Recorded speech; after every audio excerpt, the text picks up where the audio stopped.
Chicago, 1993. An 8-year-old boy vanished without a trace on his way home, leaving behind only a notebook filled with intricate rocket drawings as the sole testament to his existence. For 27 grueling years, his family lived in agonizing anticipation, while the city remained under the oppressive shadow of his absence. Then, a high-tech doorbell device on their old family home captured an ominous echo of days long past, revealing a shocking truth that lay literally beneath their own feet. The bright afternoon sun of that memorable October Tuesday in 1993 generously cast its rays, painting long, graceful shadows across the sidewalks of Oakwood Heights, a working-class Chicago neighborhood, predominantly African-American, where daily life was a complex tapestry skillfully woven from threads of unyielding resilience, the melodic chime of church bells, and the shared, at times exhausting, efforts to make ends meet.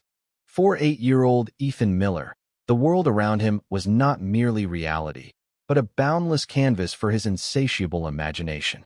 He was a modest, slightly shy boy whose large, observant eye seemed to eagerly absorb every minute detail of his surroundings. His personal universe stretched far beyond earthly bounds, populated by distant galaxies and swift, futuristic spacecraft, a world he meticulously brought to life on the pages of his well-worn notebook, filled with intricate rocket designs and fantastical alien landscapes. This priceless notebook, invariably and securely tucked under his slender arm, served as his faithful and constant companion. He ambled along the familiar 7 blocks separating him from his best friend Joshua's house, a route he had traversed hundreds, if not thousands, of times. The autumn air was pleasantly cool, carrying the faint yet comforting scent of burning leaves from neighboring blocks. At the corner of Maple Street, he paused for a moment to adjust his slipping backpack strap, his young mind likely still replaying the thrilling final moments of the video game he and Joshua had just triumphantly conquered. Ethan was a model child, responsible beyond his years, and he knew perfectly well that he needed to be home before the first streetlights flickered on. His loving mother, Olivia Miller, was undoubtedly already waiting for him, and the comforting, inviting aroma of her dinner was probably beginning to fill their modest but always tidy home. Olivia Miller was the embodiment of maternal love, a force as fierce as it was selflessly protective. Working as a nurse's aide, she endured long, exhausting days, and though her energy often waned, all her thoughts and attention were invariably focused on Ethan's well-being.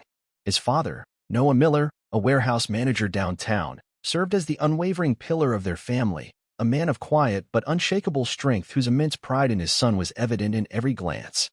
They were a strong, close-knit family whose lives revolved entirely around Ethan's welfare, his cherished dreams, and his bright future. As Ethan finally turned onto his own street, a familiar and usually safe stretch lined with modest single-family homes, the day had already begun to slowly yield to the encroaching twilight. He walked past Mrs. Johnson's house, where her famous prize-winning roses now lay dormant, preparing for winter's rest. He even managed to wave to a neighbor diligently raking fallen leaves. He was just an ordinary boy coming home. The scene was so common, so mundane, that its sudden and irrevocable interruption seemed almost inconceivable. He was just 2 houses from his front door when he suddenly vanished. There was no scream, no sound of a struggle, and no signs of a scuffle on the meticulously maintained lawns. In one moment, he was a small, purposeful figure, confidently walking home.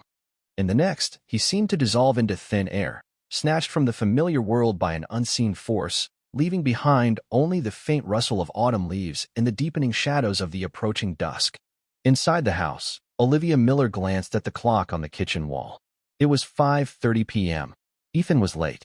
A flicker of mild maternal annoyance, a feeling well known to any parent, sparked within her. 10 more minutes passed. The annoyance began to rapidly escalate into growing worry. She stepped onto the porch, instinctively clutching her apron, and anxiously scanned the street. The neighborhood was unusually quiet, and the sky was gradually deepening into shades of purple. Ethan was nowhere in sight. She walked to the very edge of her driveway, calling his name. Her voice was calm and questioning at first, but very quickly sharpened, filling with rising panic. "Ethan, dinner time." Only the autumn wind echoed back. Frantic phone calls began. Then a web of desperate inquiries stretched to Joshua's house, to other friends, to the school. No one had seen him since he left Joshua's house over an hour ago. The cold knot of fear in Olivia's stomach tightened into an icy, unbearable vice. Noah returned home from his shift to find his wife on the phone, her face deathly pale, her voice trembling with unbearable tension. The question hung in the air between them, unspoken yet deafening in its tragedy. Where is our son? By the time full, impenetrable night descended, their small living room was filled with worried neighbors and the grim, businesslike presence of two Chicago police officers. Olivia, her voice trembling with suppressed sobs, recounted Ethan's daily routine in detail, emphasizing his extraordinary responsibility for his age. He wouldn't just leave, she insisted, her words a desperate, heart-wrenching plea. He knows to come straight home. Something happened to him. The officers, a pair of older white men whose faces expressed tired patience, made notes in their pads. "Ma'am," one of them said, his tone more weary than sympathetic. "Kids often get distracted. He probably saw something interesting. Lost track of time. He'll turn up." "He's 8 years old," Noah sharply interrupted, his voice low and firm, struggling to suppress the rage that swelled beneath his overwhelming terror. "He's not a runaway." The word runaway, once uttered, seemed to hang in the air, a convenient, dismissive label that required no immediate action. This was the first, subtle sign of the official indifference that would later define their tragedy, the first quiet echo of the systemic struggle they were only beginning to face. The officers promised to patrol the area, to check local parks, but there was no sense of urgency, no feeling that the disappearance of a small black boy from Oakwood Heights was a citywide crisis. It was just another incident report on a busy Tuesday evening. The search, the real, desperate search, was left entirely to Ethan's family and his community. Their heart-wrenching pleas echoed into a night that offered no answers, only a deep and terrifying silence. The first 72 hours after Ethan Miller's disappearance were a feverish, sleepless whirlwind of community-led action. Noah and Olivia, their faces etched with shared, unbearable horror, became the involuntary command center for a grassroots search. Their small home was constantly filled with neighbors, church members, and friends, all armed with hastily photocopied flyers bearing Ethan's smiling second-grade school photo. The pungent smell of coffee and pervasive fear permeated every room. They organized grid searches, fanning out across the neighborhood, then into nearby wooded parks and abandoned lots. Their calls for Ethan were a constant, desperate refrain against the backdrop of city noise. The official police investigation, however, proceeded with frustrating, almost insulting sluggishness. The initial officers filed a report, but subsequent action was unacceptably slow. It took a full 2 days to officially assign a detective, a man whose tired indifference seemed to confirm the family's worst fears about how seriously their son's case was being taken. The issue of minority struggle wasn't subtext. It was the explicit, undeniable text of their interactions. The detective's questions seemed designed to find flaws within the family unit itself, rather than to identify an external threat. Were there any problems at home, Mr. and Mrs. Miller? This question, coming from the detective's lips, was Noah's breaking point. The boiling rage he had suppressed for so long erupted, distorting his usually calm face. "My son is only 8 years old, and he's missing. He didn't take a break. He was kidnapped. Why aren't you looking for him instead of questioning us, his parents?"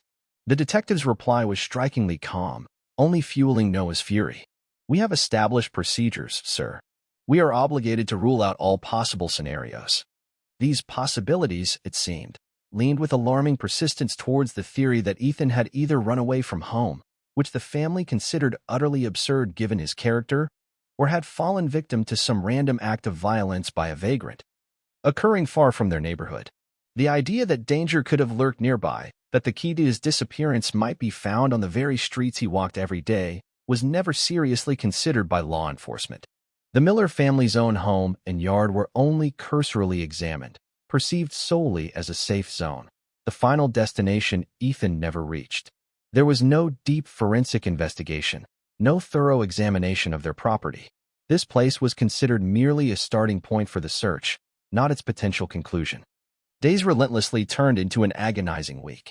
The community's search efforts, though valiant and selfless, yielded nothing but overwhelming exhaustion and profound grief. The police investigation, by contrast, seemed to require only easy, obvious leads, and with each passing day, their number steadily dwindled. Local news gave Ethan only a brief, fleeting story. His smiling face flickered on screen for just 30 seconds, lost between a report on local politics and sports news. Then he vanished from the airwaves, as if he had never existed. There were no high-profile press conferences from the mayor, no special city task forces created for the Miller family. It seemed to them that their son's disappearance was viewed as a sad but statistically unremarkable event in a neighborhood long accustomed to hardship and deprivation. Tension, like an invisible destroyer, began to erode the very foundations of their family. Olivia, driven by a fierce, desperate maternal energy, refused to accept the growing silence from the police department. She literally bombarded them with daily phone calls, demanding updates, new searches, any information. Her persistence often met with bureaucratic stonewalling, and her pleas were dismissed as the hysterical ravings of a grieving mother whose sorrow had clouded her judgment. Noah, meanwhile, retreated into a shell of stoic, silent pain. He relentlessly blamed himself for not being home on that fateful day, for somehow failing to foresee the impending danger. This internal, corrosive guilt created an invisible but insurmountable chasm between him and Olivia. Her outward, active struggle seemed to him a silent reproach, while his quiet, desperate resignation was perceived by her as surrender. Their shared grief, instead of uniting them in a common purpose, began to inexorably pull them apart. Ethan Miller's case was officially declared cold within a few months. The absence of witnesses, ransom demands, physical evidence, or, most horrifyingly, a body, led to Ethan Miller, the smart boy with a notebook full of rocket drawings, simply evaporating as if he had never existed. A thin and unconvincing file was placed in a drawer in a forgotten corner of the Chicago Police Department archives, another unsolved case in a city where there were far too many. For the Miller family, however, the case was never cold. It remained a living, breathing entity that consumed their lives entirely. They continued to live in the house on Maple Street for 3 more agonizing years. Every day was a new ordeal, a new twist of suffering. Every school bus that passed by, every group of laughing children, every glimpse of a boy roughly Ethan's age was a sharp knife plunging into their wounded hearts. The silence in Ethan's room was an almost physical presence, and his rocket drawings a heartbreaking testament to a journey he would never take. The weight of it all became unbearable. The constant, unspoken accusations that hung between Olivia and Noah, born of their vastly different ways of grieving, ultimately shattered their marriage. They separated, then divorced, their shared tragedy too wide and deep a chasm to bridge. Noah moved to a small apartment on the other side of the city, immersing himself in work, trying to find solace in routine. Olivia, finally unable to bear the ghost of her son in every room, sold the Maple Street house to a young family in the late 1990s, hoping a change of scenery would bring some relief. She moved into a small apartment, taking with her only a few of Ethan's most cherished possessions, his last school photo, where he was smiling, his favorite superhero comic book, and, of course, the worn notebook filled with intricate drawings of alien worlds created by his boundless imagination. The dossier, containing only pain and indifference, she left behind, unwilling to touch it again. The house, steeped in memories and holding its dark secrets, passed into new hands, its tragic history unknown to the new occupants. Time, for the rest of the world, marched relentlessly forward. Chicago of 1993, with its specific anxieties and cultural rhythms, gave way to a new millennium, a world of dizzying technological change, the ubiquitous spread of the internet, smartphones, and social media. But for Olivia and Noah Miller, time had fractured on that fateful October day. The subsequent 27 years were a long, slow period of frozen grief, a life lived in the constant shadow of their son's absence. Olivia, now in her 50s, had found a fragile, elusive peace. The fierce, angry energy of her initial fight for justice had gradually softened into a deep, abiding sadness. She now worked as a senior nurse in a different hospital, her boundless compassion for her patients a way to channel her own unspent maternal love. She rarely spoke of Ethan to new acquaintances, as the story was too heavy, the explanations too painful. But he was always with her, a silent presence in quiet moments, the sight of a second grader with a backpack, the particular shade of autumn light that filled the sky on the day he disappeared. She regularly attended a support group for parents of missing children, finding grim solidarity in their shared language of endless uncertainty. Noah, also approaching 60, had remarried, had other children, building a new life on the shattered foundations of the old. He loved his new family deeply, striving to be a pillar for them. Nevertheless, a part of his soul remained forever walled off, quiet, haunted by an invisible chamber dedicated to the memory of his firstborn. He felt a deep, lingering guilt for not being there that day, for his marriage to Olivia crumbling under the weight of unbearable grief, for his inability to find the answer she so desperately needed. He tried, in his own way, to move on, but Ethan's ghost was a permanent resident of his heart. The what-if questions were a relentless chorus that never fully quieted. The house on Maple Street, the last place Ethan was supposed to reach, had changed hands several times since Olivia sold it. It was a simple, sturdy home, built to last. Its tragic history remained unknown to the new occupants, hidden behind walls and time. The neighborhood itself had seen only minor changes. New families moved in, old residents moved out, taking a piece of history with them. The memory of the missing boy from 1993 gradually faded from a community crisis into local folklore, then into an almost forgotten whisper, known only to those who had lived through the initial horror. Ethan's case lay deep in the Chicago Police Department's cold case archives, a relic of another era of police work. The physical dossier, with its flimsy copies of reports and grainy black-and-white photo of Ethan, was a silent testament to the limitations and, as Olivia and Noah always believed, the fundamental failures of the initial investigation. No DNA evidence had been logged, no significant physical clues found. It was a dead end. A case with no threads to pull, a ghost file waiting for a ghost to speak. In 2019, a young African-American couple, Isabella and Liam Davis, bought the house on Maple Street. They were part of a new generation moving back into these established neighborhoods, drawn by a sense of community and affordable housing. They liked the house's solid construction, its small, neat yard, which promised comfort and tranquility. Unaware of the profound tragedy that had unfolded there decades earlier, they set about making it their own, filling it with new life. Liam, who worked in IT, was tech-savvy and concerned about the security of their new home. One of the first things he did was install a full smart home security system with motion sensors and, most importantly, a state-of-the-art Ring doorbell camera at the front door, providing constant surveillance.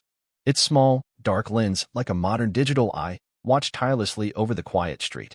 For a year, the Davises' lives unfolded at a peaceful, measured pace. The doorbell camera captured the mundane moments of their existence, deliveries arriving, friends coming over for dinner, welcoming waves from neighbors walking their dogs. The house gave them no sense of its tragic past. It was simply their home, a place of safety and new beginnings, filled with light and hope. The silence of 27 years persisted, like an invisible veil. Olivia and Noah, each year, separately, marked Ethan's birthday. It was their personal, sacred ritual of remembrance. The city moved on, evolving relentlessly. The world changed, transforming beyond recognition. Ethan Miller remained, in an official sense, just a statistic, a face on a long-outdated missing person bulletin, a ghost in an archived file. But the truth of what happened to him, a secret buried by time and indifference, patiently waited in the very place where his journey was supposed to end. It only needed a modern digital nerve to be touched for that silence to finally, horrifyingly, break. The night it happened was an unremarkable Tuesday in late October 2020, exactly 27 years after Ethan Miller vanished into the twilight of that very street. A cool autumn rain was falling, making the Maple Street asphalt slick and whispering monotonously against the window panes of the house where Isabella and Liam Davis were winding down their evening. Curled up on the couch, they were halfway through a movie, the actors' dialogue a low murmur in their cozy living room. At precisely 11:58 p.m., Isabella's phone, resting on the coffee table, vibrated with a sharp, insistent notification, "Motion detected at your front door." Liam merely glanced at it. "Probably that stray cat again," he mumbled, his eyes still glued to the screen. Isabella picked up the phone, a slight frown on her face. It was too late for a simple motion alert. She opened the Ring app. The live feed showed their empty, rain-slicked porch, eerily illuminated by the single bulb above the door. No one was there. She scrolled through the history of recorded events. A new clip, timestamped 11:58 p.m., was ready for viewing. "That's weird," she said, pressing play. "There's nobody there." The video began. The quality was surprisingly clear. The familiar view of their porch in the dark, the wet street beyond. For the first few seconds, nothing happened. The only sound was the steady patter of rain. Then, a subtle shift occurred. The motion sensor on the Ring doorbell itself, which they could see reflected in their front window, must have activated, because the area at the very edge of the camera's frame, near the lower porch steps and partially obscured by a potted plant, seemed to slightly distort. A dark and indistinct figure, too blurry to be human but more solid than just a shadow, lingered there for a moment. It was a figure the camera, due to its angle and the dim lighting, couldn't properly capture. "I don't see anything," Liam said, still focused on the movie.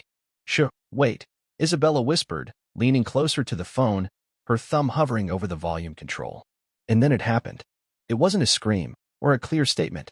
It was a low, raspy voice, seemingly spoken directly into the doorbell's microphone from just out of frame. It was a voice that sounded old, worn by time and perhaps alcohol or illness. It was a whisper, but clear, carried on the night air with chilling intimacy. Ethan, the name hung in the silence for a moment, a name that meant nothing to them. Then the voice continued, this time breaking with a sound that was half sob, half confession. "I'm sorry, Ethan." The shadowy figure at the edge of the frame shifted, then disappeared completely. The recording continued for another 10 seconds, capturing only the sound of rain, before ending. Isabella stared at her phone, her blood running cold. She replayed the recording again and again. The voice was undeniable. A man's voice, old, full of a strange, chilling sorrow. "Liam, you have to hear this," she said, her voice barely audible. Her own voice was a muffled whisper, almost indistinct. She played the recording for him. Liam sat up, completely forgetting the movie, his face tight with a mixture of confusion and deep unease. What the hell was that? Who's Ethan? "I have no idea," Isabella said, her heart now pounding in her chest like a trapped bird. "But someone was just at our door, talking to some Ethan." They spent the next hour in a frantic discussion. Was it a prank? A drunk who had the wrong house? A delivery driver at the wrong address? But the time, deep midnight, and the strange, sorrowful, almost secret nature of the whisper felt different. It didn't feel like a mistake. It felt intentional. It felt like a message delivered to the house itself. Isabella, a researcher by nature, couldn't let it go. While Liam nervously checked the locks on all the doors and windows, she sat at her laptop, her fingers flying across the keyboard. She typed in their home address. Then she added variations: missing person, crime, Maple Street. Old city news archives, digitized but often buried deep in search results, began to surface on the screen. And then she found it. A small, grainy newspaper clipping from the Chicago Journal-Constitution from November 1993. The headline was small, unassuming, "Local boy still missing after month." The article detailed the disappearance of an 8-year-old boy named Ethan Miller, his last known whereabouts, on his way home to the very address where they now lived. Isabella gasped. She showed the article to Liam. A photo of a smiling, gap-toothed boy seemed to stare out at them from the screen, his gaze full of innocence.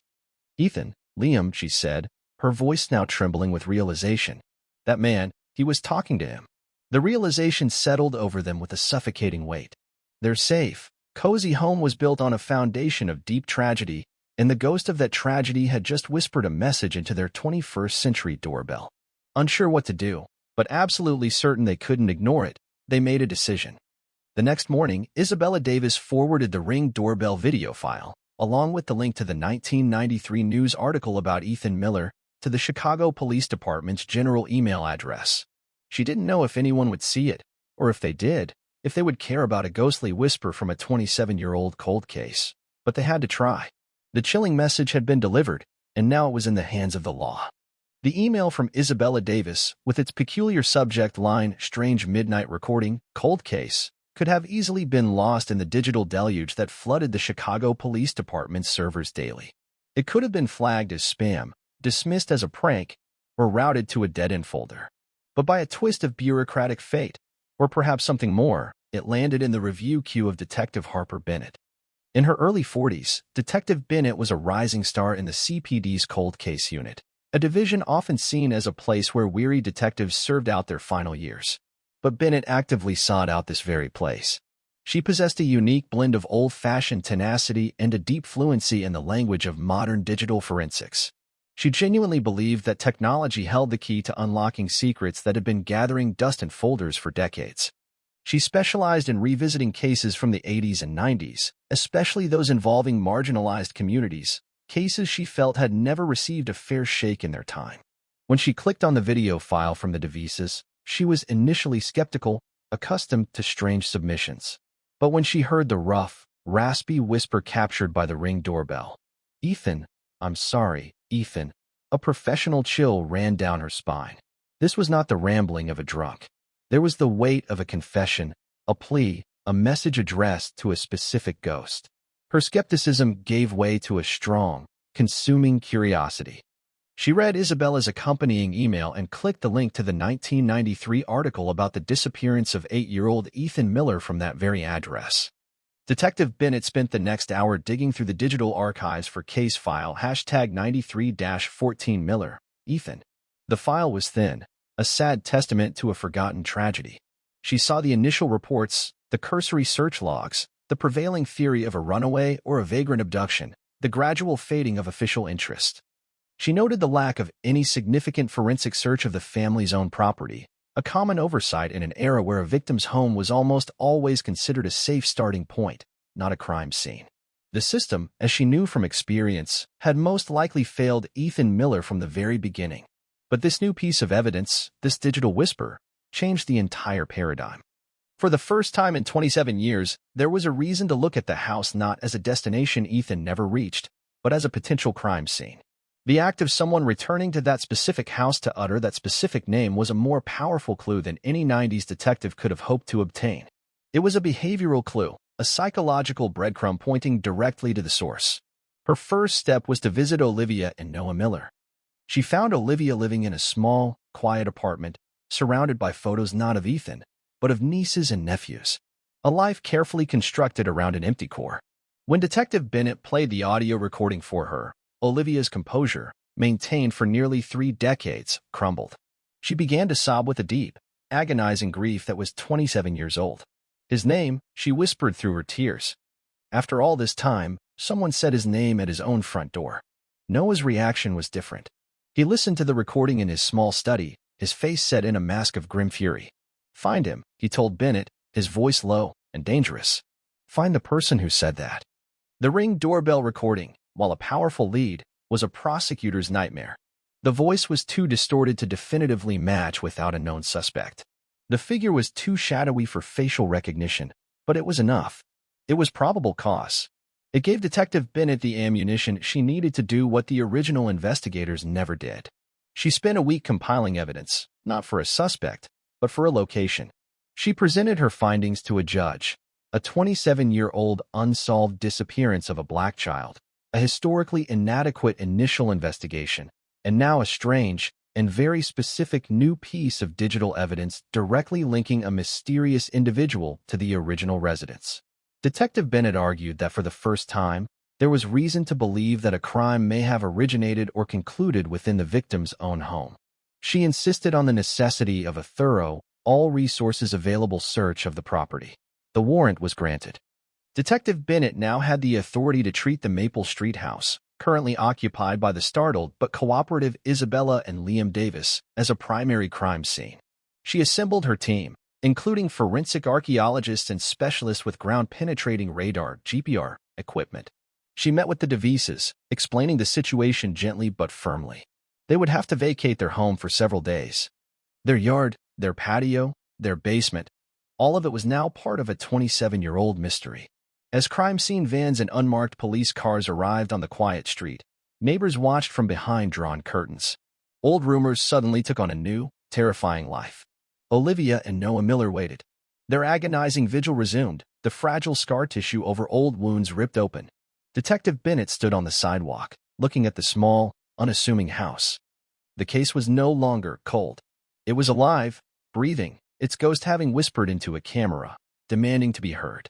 The search for Ethan Miller, finally, after 27 years of silence, was beginning in his own backyard. The forensic search of the Maple Street property began with a calm, methodical intensity. Detective Harper Bennett's team, dressed in sterile white hazmat suits, transformed the Devises' peaceful home and yard into a grid of scientific inquiry. They started with the house itself, combing through it for any trace of evidence that might have impossibly survived decades and multiple changes of ownership. It was a near impossible task. But the true focus was outside, on the ground that had held its secrets for so long. The key to the breakthrough was the ground-penetrating radar, GPR, a device resembling a futuristic lawnmower. A technician slowly guided it back and forth across the small, neat backyard. Its screen displayed a subsurface map of soil densities and anomalous objects. They spent hours scanning the lawn, the flower beds, the area beneath the old oak tree. The results showed nothing but old pipes, rocks, and compacted earth. The breakthrough came when they moved the device onto the concrete patio at the back of the house. It was a simple slab, poured sometime in the mid-1990s, according to city records, years after Ethan's disappearance but after his family had moved out. As the GPR passed over a specific section near the back door, the technician stopped, his eyes fixed on the screen. He pointed to a dark, rectangular anomaly that appeared approximately 4 feet below the surface. It was a disturbance, a void in the natural soil composition, something that shouldn't be there. "Detective," he called out, his voice calm but firm. "You need to see this." The atmosphere crackled with tension. Plans were made. The next morning, a small crew arrived with jackhammers. Their work was a brutal intrusion on the quiet neighborhood. They carefully broke up a section of the concrete patio, exposing the dark soil beneath. Then the forensic archaeology team took over, trading heavy machinery for trowels and brushes, meticulously removing earth layer by layer. Olivia and Noah Miller had been notified of the anomaly and waited at a nearby command post. It was a silent, agonizing vigil. An hour into the excavation, a technician's trowel struck something solid. Carefully, she brushed away the earth. A small, dark object began to emerge. It was the deteriorated leather of a child's shoe. Everyone held their breath. They continued to dig.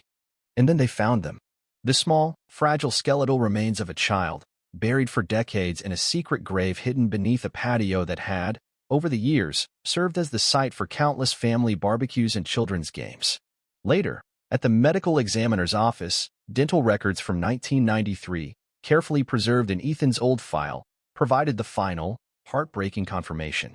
The remains belonged to Ethan Miller. After 27 years, he had been found. He had never left home. He had been there, just feet from his own back door, all along. For Olivia and Noah, the news was a devastating conclusion. The torment of not knowing his whereabouts, a unique and endless form of hell, was finally over. But it was replaced by the crushing weight of knowing how his story had ended. Alone, buried, his life stolen just steps from safety. The failure of the 1993 police investigation was now glaring and undeniable. A thorough search then might have found him, but Detective Bennett knew her work had only just begun. The first mystery, where Ethan was, had been solved. Now, the second, more urgent mystery began.